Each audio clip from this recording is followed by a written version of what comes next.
Again, ladies and gentlemen, we're going to begin the service. If you have a cell phone or pager, if you could turn it to the silent mode. Officiating is Rabbi Michael Schwab.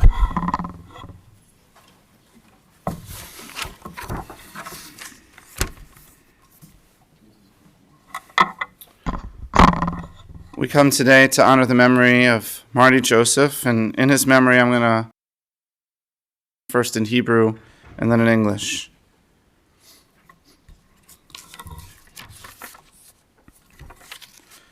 Mizmor LeDavid, Adonai mi'agor ba'olecha mi'yishkon b'har kodshecha, holech tamim u'for tzedek v'dover emet bilvavo, lo ragal al lishono, lo asal reu rav ha'chapa, lo nasal krovo, nivzeh beinav nimas v'et yirei Adonai yechabed, nishpal harav v'lo yamir, kaspo lo natan b'neshech v'shochar al nakila lakach, osei lo yimot le'olam.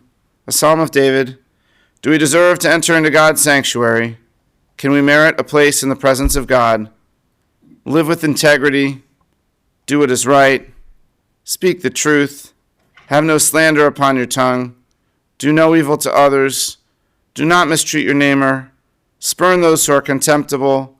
Honor those who revere God. Never retract a promise once made, though it may bring you harm.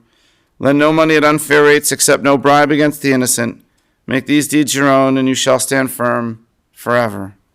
The psalm speaks about someone who cares about their neighbors, who cares about the people around them, who loves other people and treats them in the right way.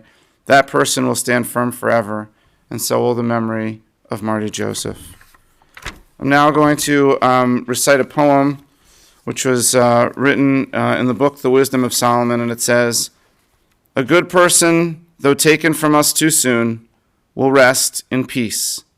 For honor in old age does not only come from length of life. Honor in old age does not only come from length of years.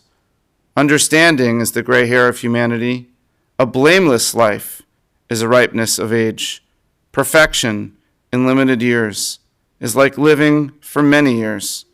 So a good person, though taken from us too soon, will indeed rest in peace. Let us then, with peace of mind, let that good soul rest." Now I'm going to recite traditionally from Psalm 23. Afterwards, if you want to recite it with me in the English, it's inside your service folder, and you can join me after I do the Hebrew.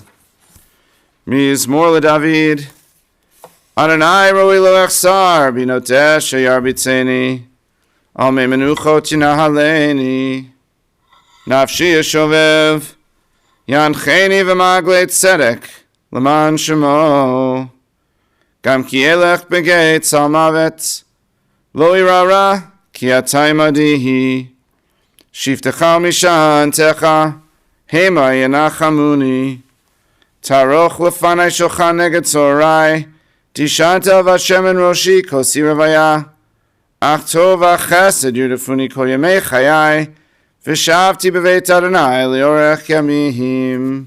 Please join me in the English if you wish. 23rd Psalm. The Lord is my shepherd, I shall not want. He maketh me to lie down in green pastures. He leadeth me beside the still waters. He restoreth my soul.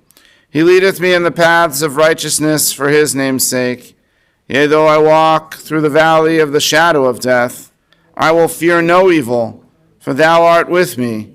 Thy rod and thy staff, they comfort me. Thou preparest a table before me in the presence of mine enemies. Thou anointest my head with oil, my cup runneth over. Surely goodness and mercy shall follow me all the days of my life, and I will dwell in the house of the Lord forever. That is our prayer and our belief, that the soul of Martin Joseph dwell in the house of the Lord forever. Amen.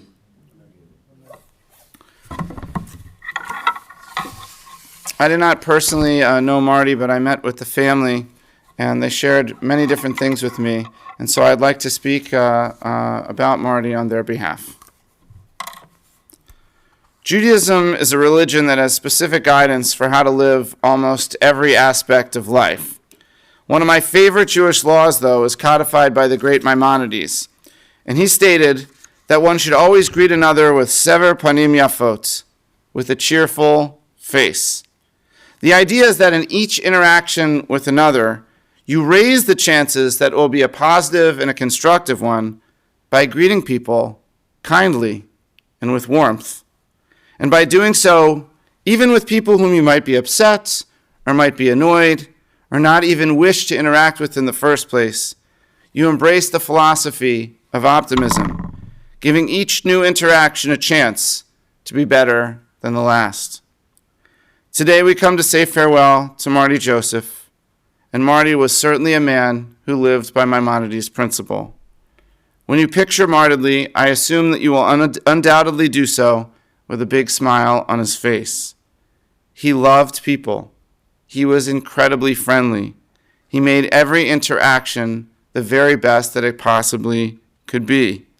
He could and would talk to anyone, and he did, sometimes for a very long time. Marty was a great friend. He was loyal, he was compassionate, and he was fun. He acquired friends wherever he went.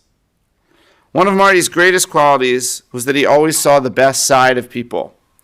I loved when Nancy told me the story that one day one of Marty's clients came to the house to meet him, but he wasn't home yet.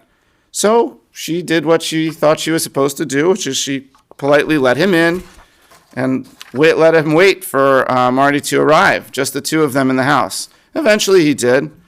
When the meeting was over, Nancy asked her husband what was the nature of the man's troubles.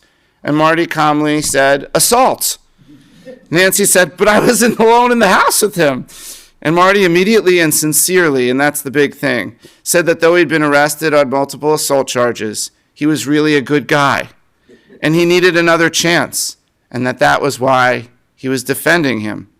He truly believed in the best of others. Marty, of course, also showed this side of his personality, and foremost, with his relationships with his family. He absolutely loved and adored Nancy. He doted on her, he had a deep respect for her, and they had an amazing relationship for over 40 years. She told me that they met at a party the day after he took the bar exam. Nancy was with Marty's friend's girlfriend, if I got the story right. Is that right? So he came to say hi to the friend's girlfriend that he knew in the hope that she would introduce him to Nancy. Oblivious, the girlfriend did not introduce them and just carried on a conversation with Marty, while Nancy quietly just stood there, until Marty, and apparently this was his way, just blurted out, "Do you ever talk?" And that was it. They actually did talk the rest of the night, and they hit it off right away. And she even helped him move in the next day to his new place, and was already giving advice on what to keep and what to discard, like they had been dating for years. As she put it, they were inseparable from then on. Nancy told me that one of the best parts of their relationship was that they laughed so much together, because Marty had a great sense of humor, and it was almost impossible not to laugh in his presence. She loved that he could always cheer her up.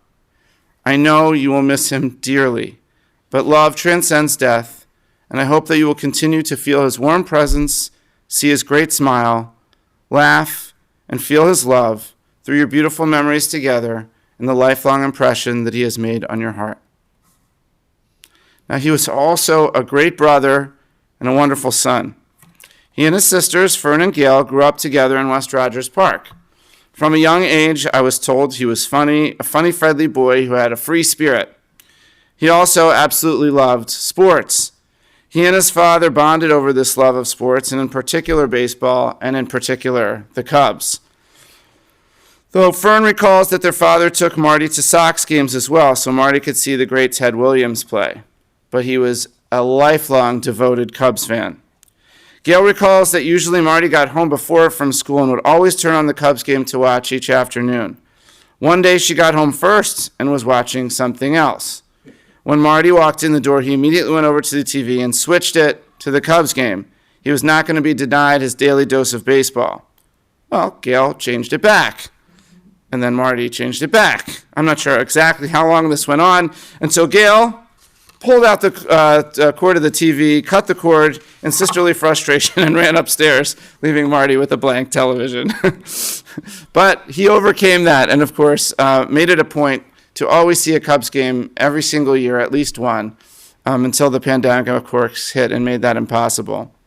And of course, that playful interaction between he and Gayle did not dampen a wonderful relationship between he and his sisters that was really very, very special.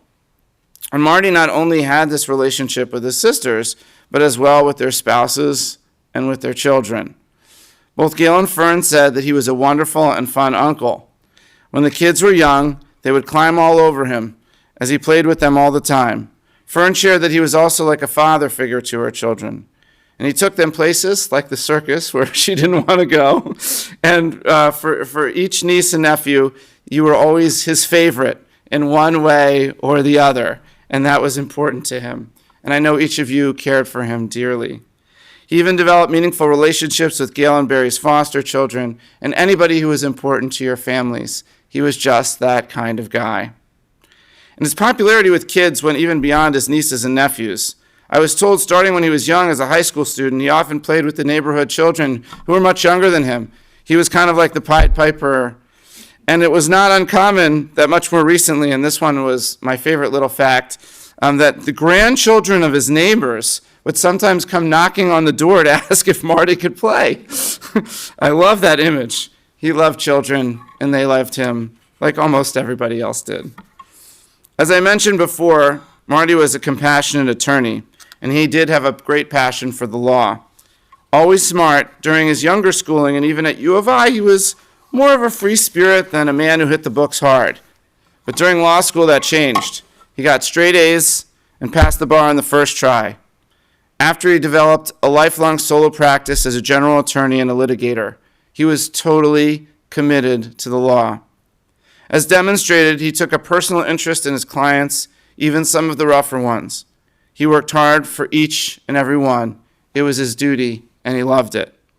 He made lots of friends in the legal world as well, including lots of fellow lawyers and judges, and sometimes he even ended up on TV. He simply loved practicing the law, and he did so right up until his accident. Thus, it is my very sad honor to express my condolences to all of us on the loss of this wonderful man, especially to his wife Nancy, to his children, Fern and Larry, as well as Gayle and Barry, and to his beloved nephews and nieces, and all of his treasured family and friends. He was a wonderful person. He brought light and love wherever he went. He was caring, and the world is a poorer place without such a beautiful man. Yehi Zichro Baruch. May the memory of Marty Joseph, Yechiel Meir ben Reuven ve'Esther, always be for a blessing, and please let everyone say Amen. I'll kindly ask if you would stand. I'm going to recite the memorial prayer in his memory.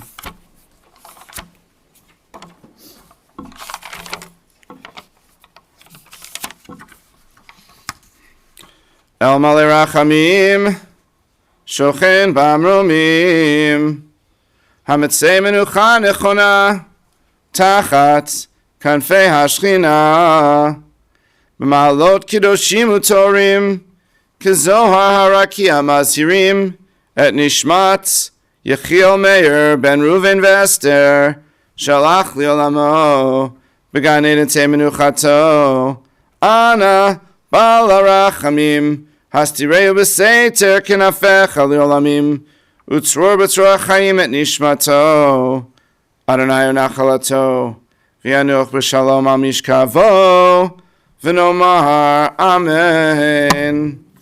Exalted, compassionate God, grant infinite rest in your sheltering presence among the holy and the pure, to the soul of Martin Yale Joseph, Yechiel Meir ben Reuven ve'Esther, who has gone to his eternal home. Merciful One, we ask that our loved one find perfect peace in your eternal embrace. May his soul be bound up in the bond of everlasting life. May he always rest in peace. And let us once again say, Amen. You may be seated for a moment.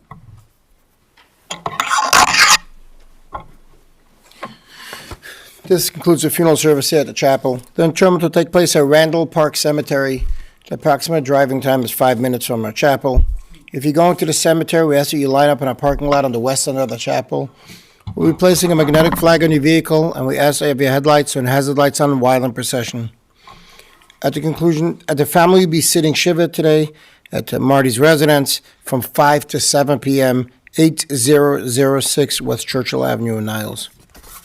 The following individuals have been asked to act as pallbearers: Ari Shapiro, Larry Kane, Matt Schrager, Brian Shuck, and Paul Dreben. If we can all rise and have the pallbearers please come forward, and we'll escort the casket from the chapel. Once we have left the chapel, we ask everybody to go immediately to their vehicles.